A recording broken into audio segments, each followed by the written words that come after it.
The Ontario Diagnostic Days on realagriculture.com is brought to you by the Ontario Ministry of Agriculture, Food and Rural Affairs, the University of Guelph, Ontario Soil and Crop Improvement Association, Grain Farmers of Ontario, Agris Co-op,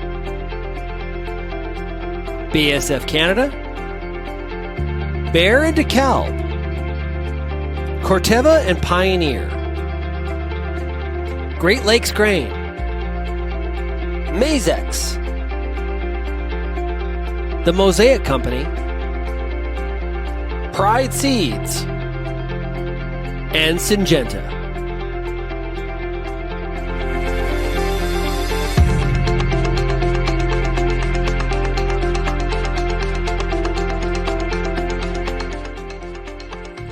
Hi, I'm Bernard Tobin. Welcome to Ontario Diagnostic Days, episode number 5. Today we're going to focus on soil health, nutrient management, and more. We'll start the show with cover crops, as University of Guelph researcher Laura Van Eerd and OMAFRA's Anne Verhallen tour Van Eerd's long-term research trials. They'll explore what the research is telling us, including cover crops' impact on yield, organic matter, and soil resiliency. From there, we'll take you into a soil pit with OMAFRA's Jim Warren and Alex Barrie as they highlight the impacts of compaction throughout the soil profile. Next up are OMAFRA's Horst Bohner and Stevanus from the MOSIAC Company. They'll dig into soybean nutrient deficiencies and share strategies on how to better feed soybeans. OMAFRA's forage specialist Christine O'Reilly returns to the program. She's been working on the windrow moisture sampler she profiled on day 2.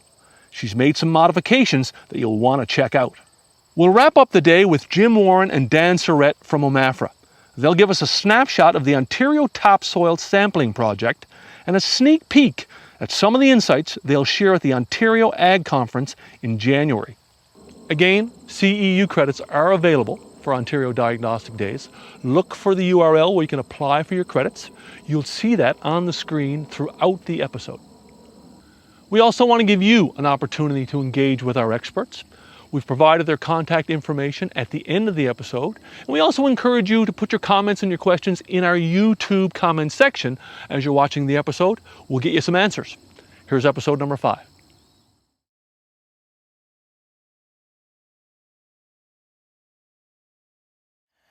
Today we're at the Ridgetown campus, University of Guelph, looking at long-term cover crop plots behind us here. I'm Anne Verhallen, Soil Management Specialist with the Ontario Ministry of Agriculture, Food and Rural Affairs. And of course I'm joined by Dr. Laura Van Eerd, Professor of Sustainable Soil Management. I still struggle with that. I shouldn't, because it's an amazing piece to be working on. Anyways, what we're talking about today is cover crops and the benefits of cover crops. Laura's got some of the longest term project with cover crops that we've got in Ontario. And we've seen a lot of claims around cover crops and the benefits of cover crops in recent years. So I got a few hard questions to ask Laura today. The first one I want to start with is around organic matter. Lots of claims around cover crops and building organic matter, but does that really work in Ontario? Yes, definitely it works in Ontario, and we're seeing it here at Ridgetown campus in my long-term cover crop trials. So this is nice sandy loam soil, 3.4% organic matter when we have no cover crop. With the long-term cover cropping, that's bumped up to 3.9%. So 3.4 to 3.9. That's a 5% difference in organic matter, or a 15% increase.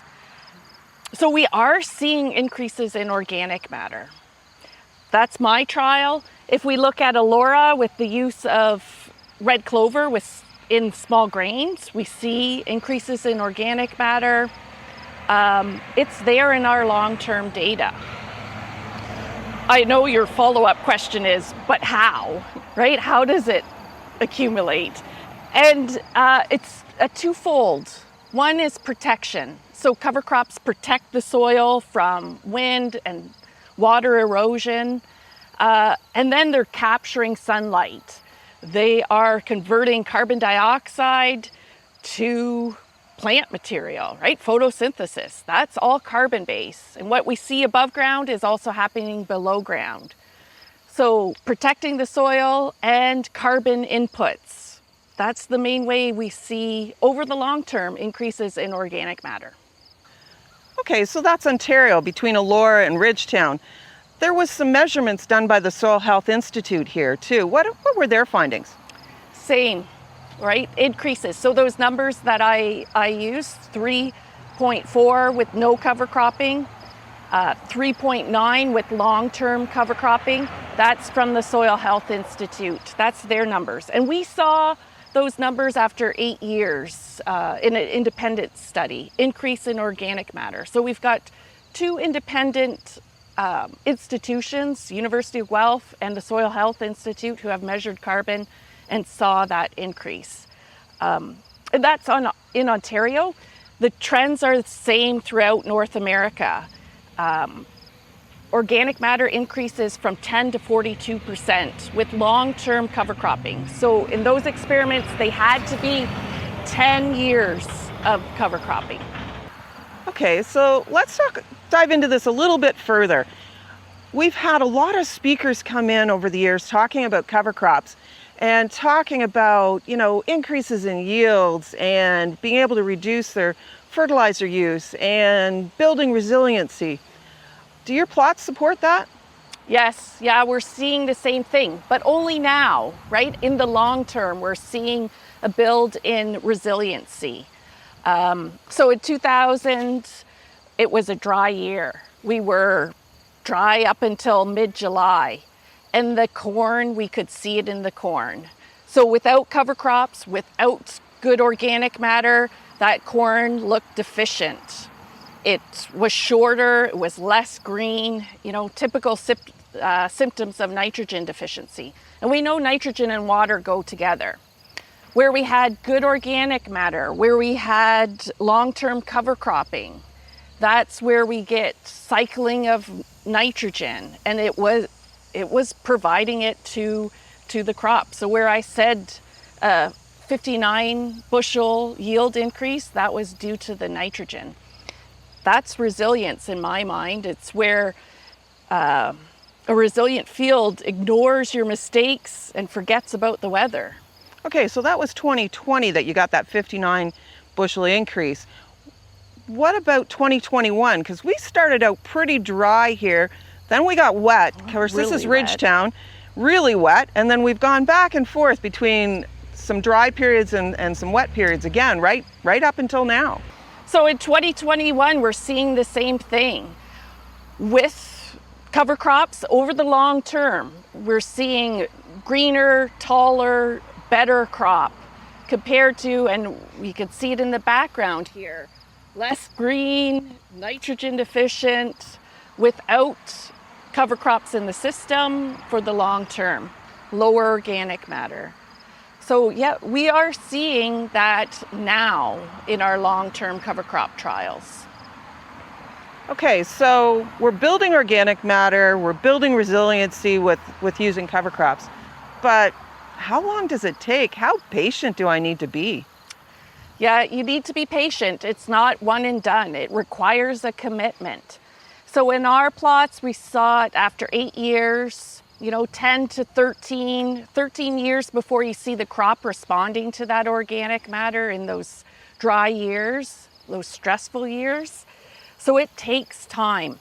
Now, other thing to consider is that I'm in a vegetable system, processing veg. So we can get cover crops planted in August, right? So we've got August, September, October to grow cover crops, to accumulate biomass, to sequester carbon. It really does take time. So 12 years, that's about what we're seeing here. What does the research show? Well, in the research, it's 10 years, right, of having cover crops in your system.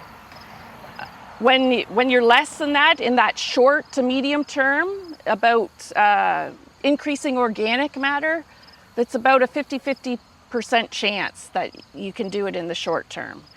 That's based on research from North America, from short-term, medium-term to long-term experiments. And keep in mind, this soil type here is a sandy loam too, so results may vary. Yes, but we are seeing more and more consistent increases in organic matter. More data from long-term trials is showing the value of cover crops in your system. Okay, some really great work, Laura, on cover crops, and I'm thrilled that we've got cover crop plots in Ontario that are this old, that they're actually starting to show these kinds of results and backing up what a lot of the long-term cover croppers will tell you. But what is the bottom line for growers who are thinking about cover crops? Yeah, the bottom line is it takes time.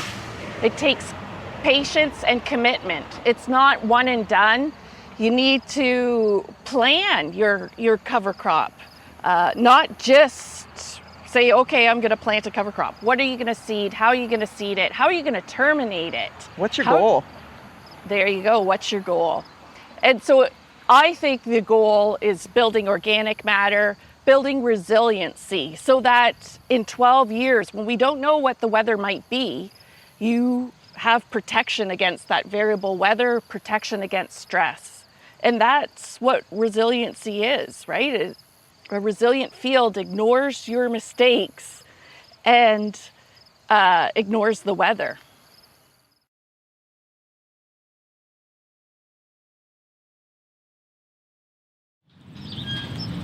Soil, black gold.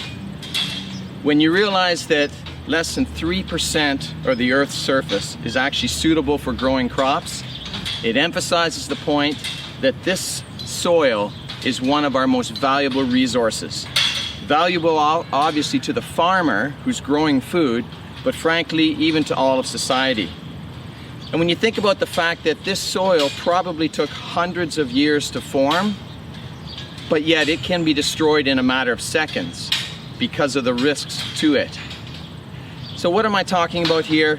Well, one of those risks is soil compaction. And we're going to spend a couple of sessions here talking about soil compaction, why it's a problem, and what are some of the things we can do about it. Today I'm at the site of Mapleview Farms, Listowel, Ontario, where we've just held the North American Manure Expo 2021. We've had all kinds of large equipment moving around site, doing demonstrations, applying manure, agitating manure, both liquid and solid. And we also have a compaction demo that we're going to show you in a few minutes. But I think it's important that we understand right up front one of the key things about soil.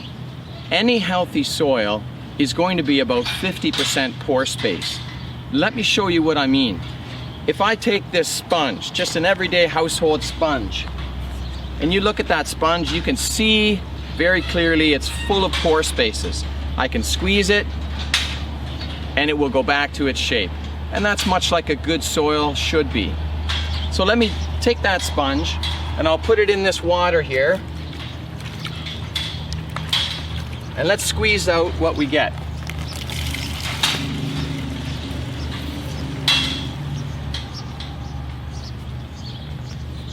That's how much water that sponge or that healthy soil could hold. Now I have a second sponge in here. The difference being, and this one's been soaking for a while in here, this one though has been compacted. Much like a soil that's been driven over, either wrong time of year, wrong soil conditions, wrong tires, whatever the case may be. But let me squeeze out the water in it.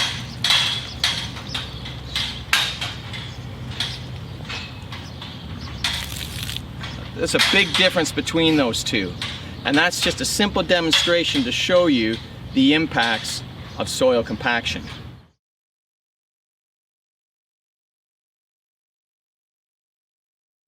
All right, so down here in the soil pit, joined by my colleague Jim Warren. He's going to kind of tell us the geological history of the land that we're playing around on today. As far as finding compacted areas in your field, this is my go-to. You can build these at home. There's nothing magic. Piece of steel, weld a little tip on the end, and then just walk around your field and lean on it. Obviously, I'm well down into the soil profile here.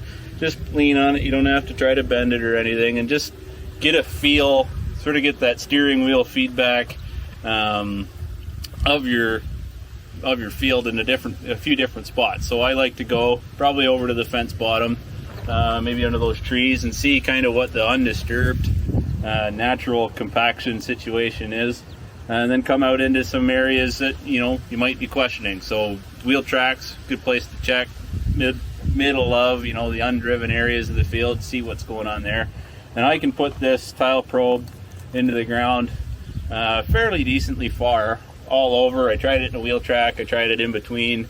Other than the general stoniness, I'd say in these conditions probably pretty okay. No, what I'm looking for is real drastic changes in sort of force required. So that's going to tell me I've kind of got a layer probably of some denser soil.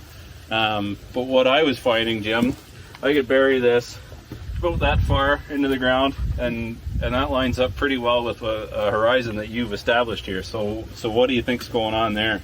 Well, could be any number of things. Actually, this is a more or less a clay loam-based soil, so fairly fine textured, and you'd expect a little bit of water impedance, and possibly the stuff is fairly easy to compact just because it's a clay.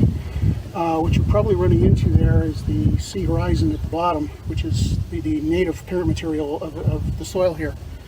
I guess that's kind of natural, because as you go down, your bulk density will increase.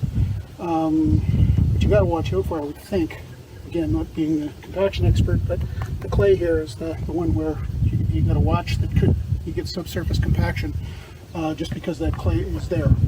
Yeah, and that ties into sort of the axle weight story that I was talking about earlier. So most light pieces of equipment, I say light, like lighter axle weights, but higher pressure tires, maybe poorer selected tires, you're really going to see the effect, in this topsoil layer. And this is what you're immediately going to see in your crop. You're going to see, wheel track damage or emergence issues where you've driven inside of the ear in that crop condition. But the long-term effects from that deep compaction, those are harder to spot and harder to diagnose. But over in the soil pits where I had the sensors installed, I was at a sensor at 6, 12, and 20 inches, so roughly at these depths, if you want to picture that, and measuring the sort of the confinement pressure, or the squeezing force that vehicle is putting on the soil as it traverses. So if you can imagine, what's the force being squeezed onto this golf tee, that's what I'm measuring. We were getting, high pressures here, reasonably high pressures here. It's going to be lower as that pressure zone distributes into the soil. And then we hit this massive block of clay, Jim. And my sensor would just be inside of that clay region. And we weren't hardly picking up any stress at all. With the heavier pieces of equipment, heavier axle loads, we were just starting to see that pressure bulb just kind of reach down to that layer about 1 and 2 or 3 psi. And that really tells me in this soil, this is a really good structure right now, and it's the conditions are appropriate. I would say not too much water. We did have a dry area and a wetter area. We had put some simulated rainfall on the area where we had the sensors installed, and you can see a pretty significant difference in the amount of stress, lower stress levels in the drier pit than in the wetter pit. And that's due to this, what I'm thinking is this top layer, there's a significant amount of organic matter in it. Yeah, there is. I expect actually it's going to be actually a little higher in the top. According to the producers here, the soil hasn't seen a moldboard plow in 25 years. Oh, really? Yeah. So you can see it marked at AP1, AP2. So this is their cultivated layer right now. Oh yeah, I can see that little bit of a shelf carved out here. Yeah. Now, this area below probably hasn't seen sunlight in 25 years. Oh, really? Yeah. So the original plow layer would have been down to here when they were plowing moldboard, and now with their light tillage or whatever management system they're using, they're only really touching the surface, and that's it. That's interesting. So the rule of thumb for soils, a 1% organic matter for every 5% clay content. That's going to give you a really resilient or a strong soil for load bearing. So I think Jim came up with a number around 3.5%, 4%. 4%, something like that. We're somewhere in the clay loam region, Yep. you say. Yep. So we're flirting with the ballpark there, and we're in that region, and that really agrees with what I've been seeing over at the soil sensors. Not too high stresses from what we've seen on other soil types and other wetness conditions. So overall here, a pretty strong soil, able to handle a lot of these weights that we're throwing at it. One thing that's also interesting is this sort of mixed layer of, would you call that kind of a sand? Well, it looks like there's some sand in it. It is. There's a little more sand in it. It's actually an interesting area. I've got it labeled here as a BTGJ. There's actually two of them. If you want to see it, one here, the surface of a 1 and a 2. You can see the difference, obviously, in the structure. Probably a little more sand for whatever reason, but in a till, that's to be normal. It's just that everything and anything can be mixed into it. Right. This is also influenced though by, you can see the root runs and the yeah, I see that. There was a really anxious worm here trying to get all the way down to the CKGJ. You can't see them now, but there's actually wormholes actually on the stuff we're standing on. We saw that when we were digging it. Now I'm poking holes in it with my little tile probe here, but the worms can get that deep, surprisingly enough. So yeah, even this stuff. Speaking of drainage, maybe you can kind of enlighten us here, but how would you expect water to move through this profile? Through this profile? Yeah. Okay, well, typically it will, of course, land on the surface, run through with the major pores, and then your only way that the water is going to get anywhere through this is primarily to be released quickly through the larger root runs as well, or the wormholes, either one. This is actually an imperfectly drained soil, because you can see the actual models here. So the groundwater has come up, or was up here and purging on this area at one time. The site now is tile drained, so you don't see as much water coming up as it used to.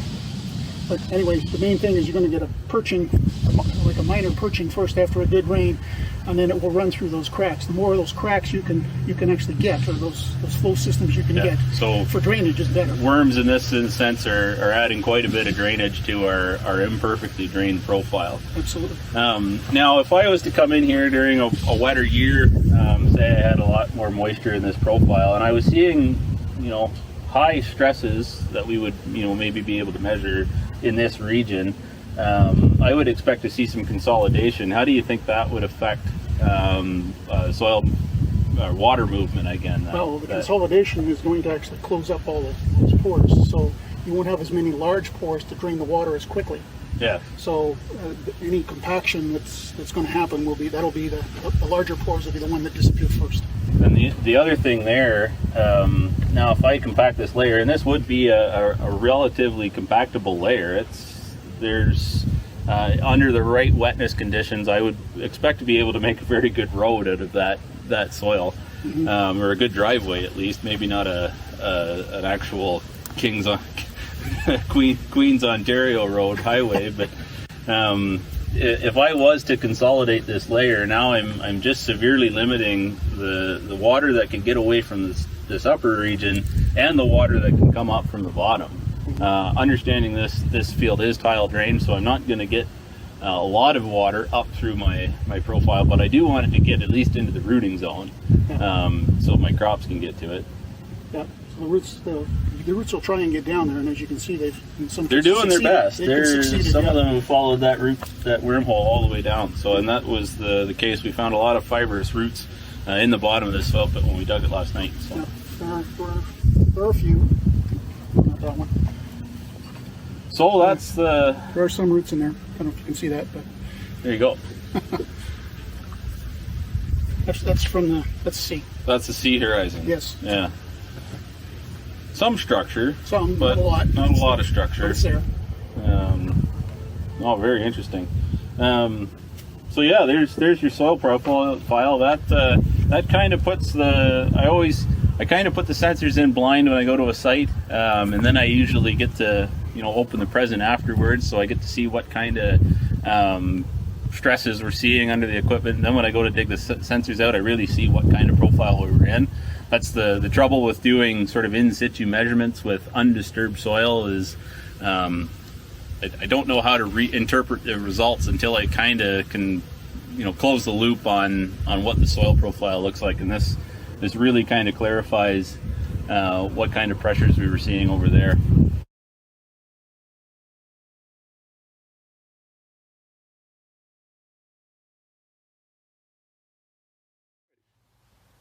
All right, welcome. It's Horst Bohner here, and it's a real pleasure to work with Aaron Stevanus today. Aaron, we're going to talk a little bit about soybean fertility. You, of course, are the technical sales manager for Eastern Canada for the MOSIAC company. And as we travel around, both of us do in Ontario, we see a lot of potassium deficiency. Yep. Yeah. And of course, it's so clear and easy to identify. If you look at that leaf, that yellowing around the edge of the leaf, and then if it's severe, you can even have that browning of the leaf, right?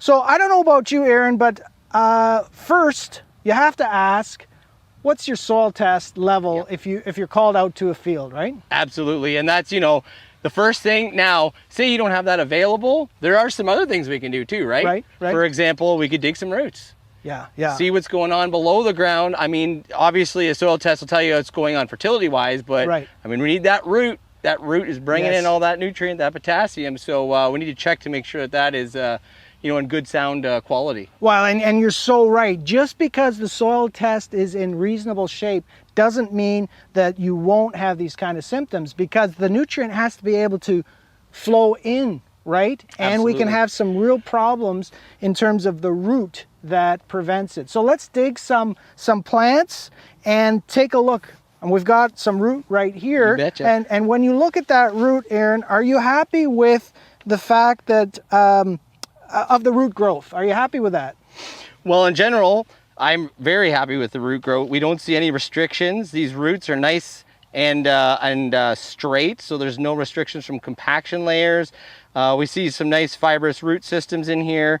So in general, this right root's good. But the other thing, what else do we got to look for? Soybean cyst nematode. That's a huge one. So often when I go to a field that has these clear potassium deficiency symptoms, when you dig, man, there's cysts there. So that's another whole conversation, but it needs to be made clear that you should always look for that right off the bat. Absolutely. Okay, so potassium's a big one. I think a lot of us have that drilled into our subconscious almost when it comes to soybeans. But now I want to talk a little bit about boron. Yep. Boron, is that part of a new soybean fertility approach? Yeah, absolutely. And boron is a really cool nutrient. So when we talk about boron in general, it's the fertility micronutrient. Remember, it's a micronutrient, so we don't need it in a lot of, not high excess quantities, very small. It can actually be toxic if you put too much on. So we always talked about it with fertility. So like helping pollinate corn and soybeans, helping keeping those flowers alive, because we know that the biggest challenge is keeping those flowers alive, because that's some of our biggest yield loss, right? Right. But also it has to do with the root development too. That's another part that we don't talk about. And the other challenge with boron is getting that even distribution. Because it's a small amount you're putting on. You got it. Right. So if you're putting a you could be toxic one area and deficient in one area. You get a little bit of haloing around that smaller amount of granules, say, like if it's a granular boron, but it's still not distributed for the whole crop to take out. So that's a bit of the challenge on the delivery of boron that we've been facing. But so Aaron, we're doing some trials this year, right, to assess the difference between straight potash, 0060, versus having some boron in there in the product. So I'm really excited to see how those trials will turn out for us. Like the spot we're standing right here, it is potassium versus no potassium, and the difference is huge. It's huge. Now visually, would you expect to see a boron deficiency in soybeans, or is it one of these things you don't really see easily? I'd say that's a great question. And in general, I mean, sometimes we do see boron deficiency. It's usually more evident in a crop like alfalfa, but in soybeans, I'd say it's some yield potential that's maybe sitting on the table that we took away because you don't see any visual deficiency symptoms. Okay. Now let's switch gears a little bit. This spring, super dry, some cases 6 weeks after planting, still no rain. And of course, as we feed soybeans, there's a lot of growers that want to put some fertilizer in furrow. So we have to talk about safety. Yep. Seed safety, right? Absolutely. And what do you think? What's the number one thing when it comes to fertilizers? What is it that makes it unsafe? Well, largely we talk about the salt index, right? The salt index, and it's just an indicator of the potential damage it can cause because of the osmotic pressure that it will exert. In other words, it sucks out the moisture from the seed because around the seed you have a lot of salt and you've changed the osmotic potential, right? So then my question is to you, right?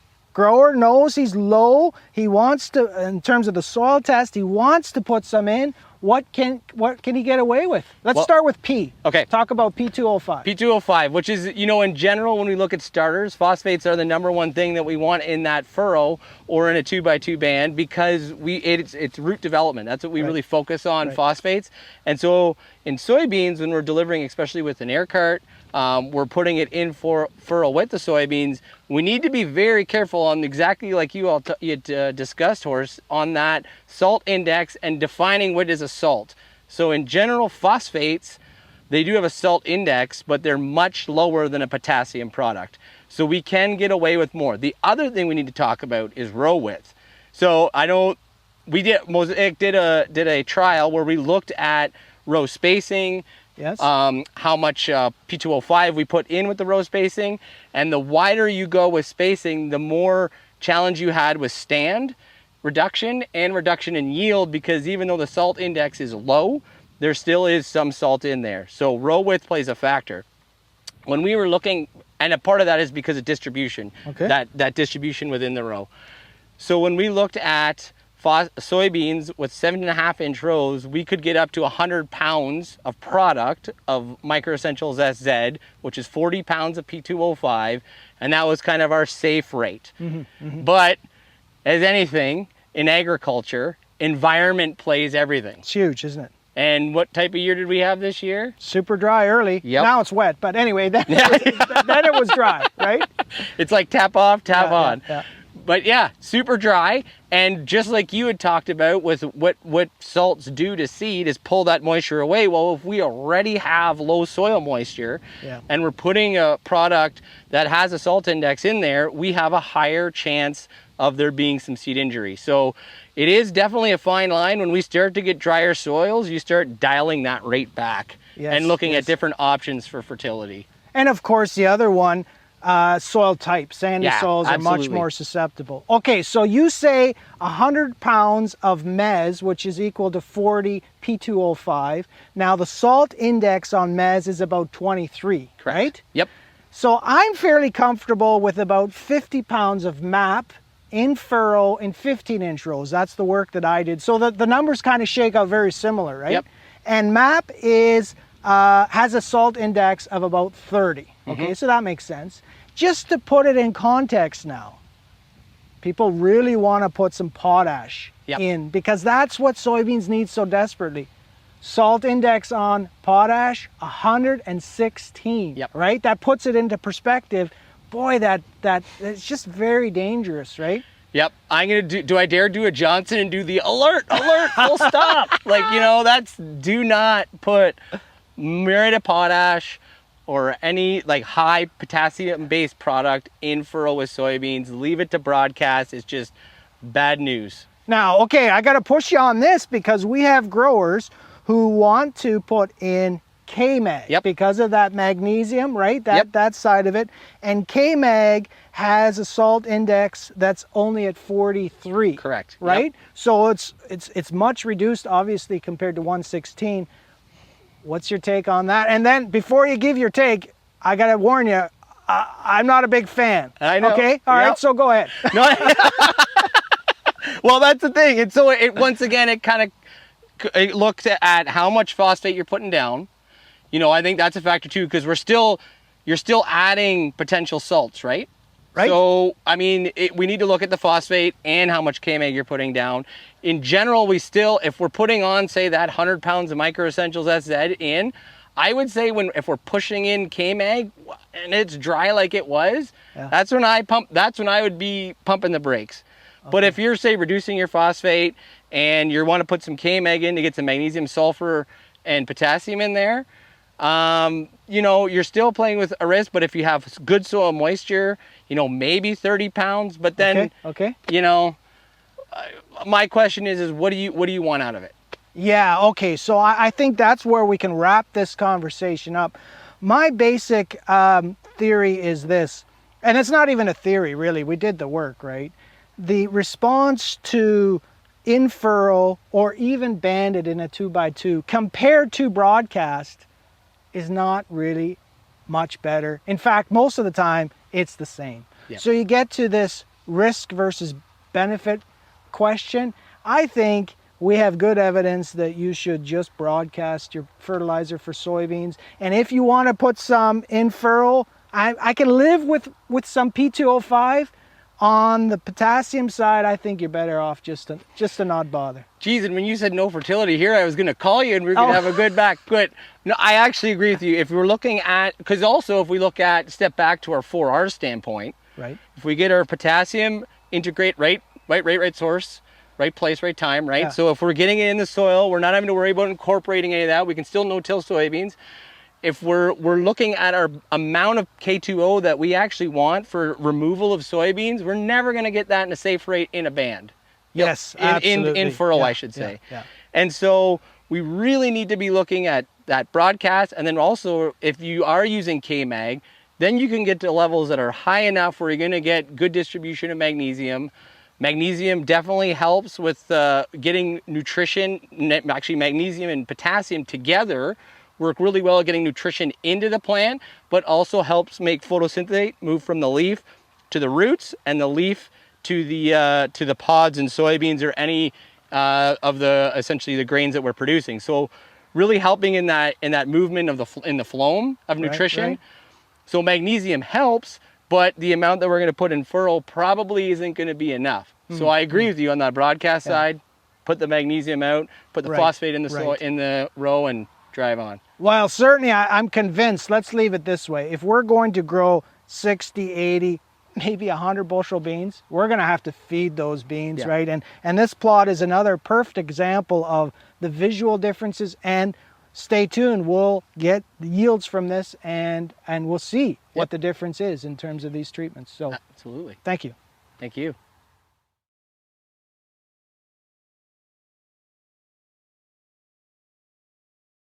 Hey, I'm Christine O'Reilly. I'm the forage and grazing specialist with OMAFRA. It's time for second cut. So I'm back in the field. We're going to test out some modifications to the windrow moisture sampler.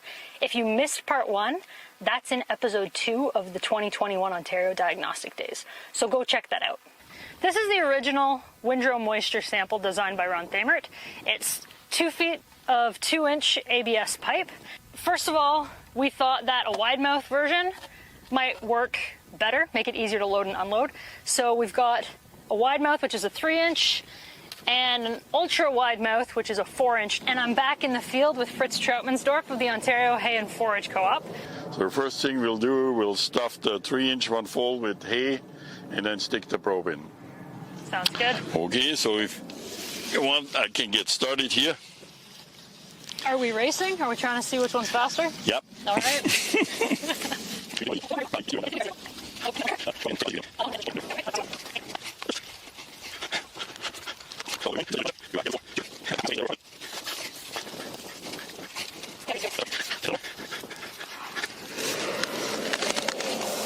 So mine is more or less full.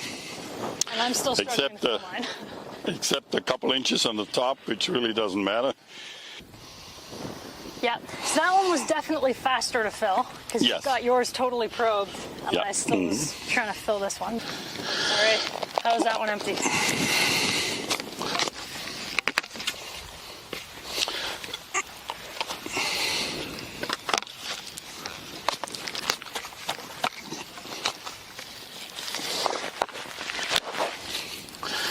So it's difficult to unload with the plunger, but you can pull it out by hand fairly easy. Most of it, and then just the rest with the plunger. So it looks like the wider the pipe, the easier it is to do. Mine is empty. I will say though, the downside of this one is it's hard to carry. Like it's so fat. It doesn't fit. Well, I think one thing we should have is handles on those things. Also when you operate the plunger and the pipe so that you can hold it with one hand while you're probing and stuff like that, you know. So that might be something to consider, you know? Yeah. Because like when you have it and you want to put the plunger in, it's very hard to handle, right? So yeah, that's definitely something that the 2 inch is a lot easier to get a good grip on, even though it's harder to use. So maybe the 3 inch is the happy medium width-wise. yeah. Because it takes a while to fill 2 feet of length here. So again, this is the 2 inch diameter like the original, but we've also done a 1 foot wide mouth, 3 inch, and a 1 foot ultra wide mouth at a 4 inch diameter. So Okay. you want this one or Sure, this one? I'll take Yeah, the 3 inch. Yeah. You can have the super wide mouth. I'll take the Okay. 3 inch. We'll get some fresh air. Well, it doesn't really matter. So. Okay. So part of why loading the 4 inch was easier for me is that I have narrow hands. I can actually stick it inside the pipe. How are you making out, Fritz? Pretty good. My pranks won't fit in there, but that's okay. But the wider opening definitely makes it easier to load. There's no question about it. So how many measurements do we really think we need? Like I know the original design that Ron Thamert did out of the University of Idaho was to try to get 4 measurements out of this Yes. long tube. I agree with 4 measurements, but you're easier off using this 2 times. You can also take different samples from different spots.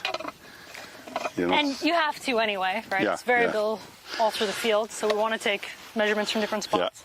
So So I guess your favorite's the 4 inch. 4 inch short. My favorite's the 3 inch short because it's a Okay. little easier to hold on to. Yeah, so either one of them will work fine. Yeah. And I mean, that was our conclusion with the original is that it works. Yeah. We were just trying to see if any of these modifications would make it better, and I think they did. They're a little easier to handle, Yeah. you know, and to fill and empty, because you need to empty them too. And if you have a very narrow 2 inch tube, it's sometimes very hard to get them out of there too. Absolutely. They saw the post pounder efforts to try to get that Yeah, empty. post pounder makes it work. You almost need a hook or something, right? Yeah. And but those ones you can reach in by hand and pull them out if you have some in there, you know. That explains why you like the 4 inch. That's right. The other modification that we wanted to test out is, this is the original plunger. So it's 3 feet of 1.25 inch PVC pipe, and it fits very snugly into that original 2 inch model. The challenge is when we're loading this, if there's stems sticking out of the end, sometimes we can't get that plunger to go. So one thing we want to try today is if we have extra space around the plunger, if it's not as snug of a fit. So if there's room, if there's wiggle room in there, does that make it easier to load these as well?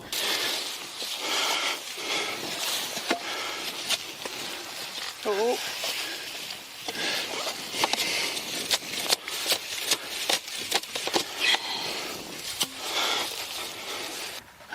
So in conclusion, the desirable rate is get 4 readings from different spots to get the conclusive average. And in the short tubes, you can practically get 2 readings per fill. So the recommendation would be, if you use the short 3 inch or short 4 inch tubes, fill them up twice and get 2 readings out of each fill up. And that will give you a pretty good indication where you are in terms of moisture. I see it as, okay, you're here, it's noon, we know it's gonna rain tomorrow. So where are we? What can we do in practical terms with that hay today? So we have a chance to harvest it. So we know we're in the high 30s. So we need to get another 10-15% out of that hay in terms of moisture. So knowing where we are, looking at the forecast for this afternoon, And knowing the exact moisture, I can make the management decision. Okay, in half an hour, I have a tether back here who will fluff it up one more time. And then we'll come back at 4 or 5 in the afternoon and just rake it up in front of the baler with the intention to get it down to about 28% and make it harvestable and hold it with the acid. Hold it with acid and put it through the dryer, you know. So if I don't have exact moisture measurement, I cannot make those decisions right, what exactly I should do with that hay today, you know. And the short window I have to work with, you know. So how many spots in the field would you take samples from to make that decision? I would go to 3 or 4 spots, and knowing my field, okay, I have a shady area or an area that's facing north and doesn't get much sun, I probably get a different reading there. So if it's much higher in moisture than the rest of it, I might leave it or treat it different, you know. Yeah. So you have to judge it by what your field is doing, you know.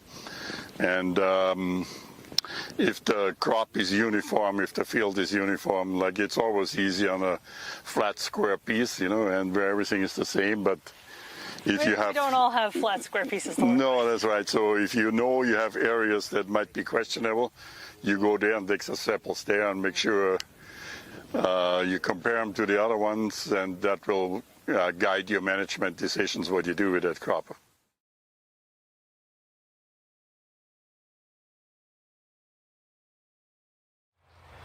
Good afternoon, I'm Dan Saurette. And I'm Jim Warren. We're both land resource specialists at the Ontario Ministry of Agriculture here in Guelph, and today we're at the Arkell Research Station. We're going to talk a little bit to you today about our topsoil program and give you a little bit of teaser for our ag conference in January.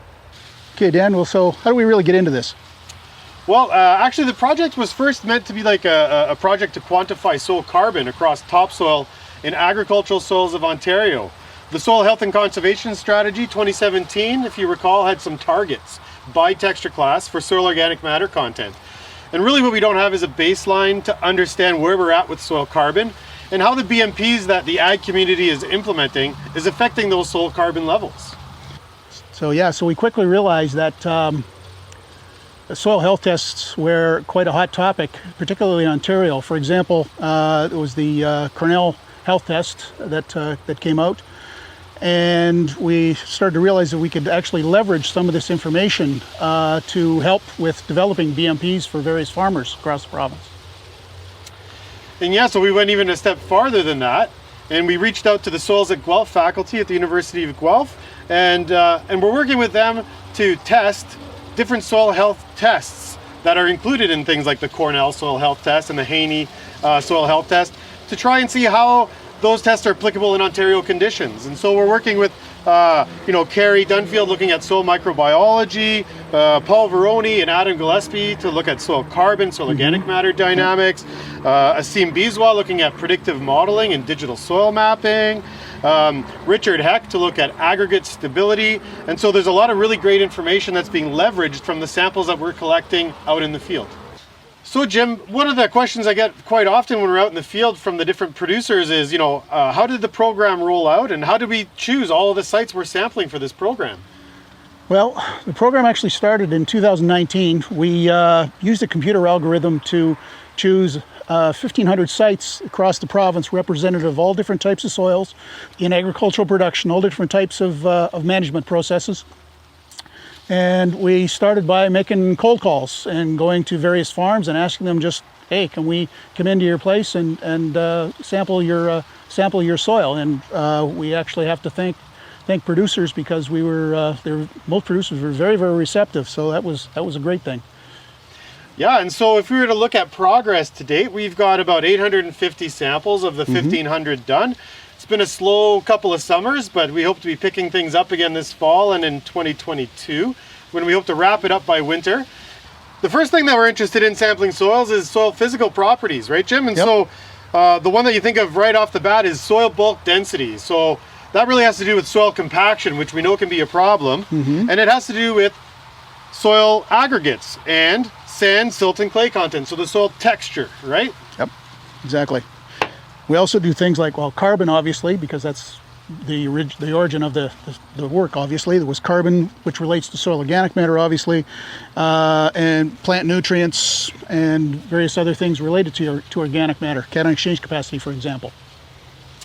Perfect. And then the last thing we're interested in is the soil microbiology. So we put on our fancy anti-DNA gloves, and we can sample, and we can send this off for DNA sequencing of soil bacteria and soil fungi. Because the last thing we want to do is collect 1,500 soils across Ontario, have them all come back as Dan and Jim. So as a preview of things to come, Jim, come January when we actually have the Ontario Ag Conference, we're just going to go over maybe a few of the kind of key results as a kind of a pre-release of things that we're going to talk about in much more detail at the conference in January. So the first thing that sort of fell out of the study was the relationship between soil organic matter and soil texture. And we were finding that the clay and sandy soils, for example, there were pretty good levels in the soil organic matter in those soils. But when we went to the sandy loams, the loams, and the clay loams, we were finding that the average organic matter content for those textured soils was actually a little below what we had expected or we had targeted for our soil organic matter requirements for the province. Perfect. So the second thing that we were interested in looking at was, soil organic matter as it relates to cropping systems. So we can see here in this slide that the last two groups, the annual crops with a forage included in the rotation and the forage and pasture sites, are different. They have more soil carbon than the first three groups, which were, single crop systems or two crop systems or three annual cropping systems. And so there's really something to be said about the impact of forages on soil organic matter. Certainly something that we'll have to kind of look at in a little bit more detail come January. Do you have another tidbit you might share with them, Jim? Yeah, there's a little bit of great news. We did some work on cover crops, and there's been a great increase and uptake by producers to actually use cover crops from our first data that we had collected in 2001 till 2016. So it's great to see that, and we're also seeing that the percent of farms that are using that have increased quite substantially. Thanks for joining us this afternoon at the Arkel Research Station at the Ontario Diagnostic Days. Looking forward to seeing you all in January at our session on the topsoil sampling program. And make sure you come, because we're going to have some guest stars from the University of Guelph come talk to us about some of their very specialized analyses as part of this program. Thank you. There you have it. We hope you've enjoyed episode number 5 of Ontario Diagnostic Days.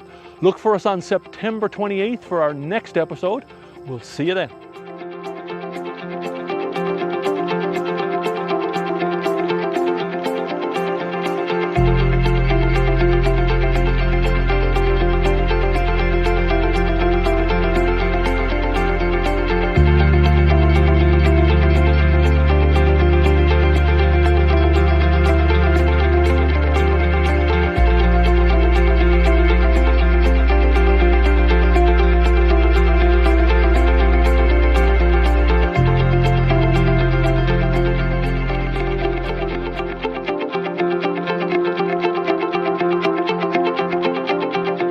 The Ontario Diagnostic Days on realagriculture.com is brought to you by the Ontario Ministry of Agriculture, Food and Rural Affairs, the University of Guelph, Ontario Soil and Crop Improvement Association, Grain Farmers of Ontario, Agris Co-op, BSF Canada, Bear and DeKalb, Corteva and Pioneer, Great Lakes Grain, MOSIAC, the MOSIAC Company, Pride Seeds, and Syngenta.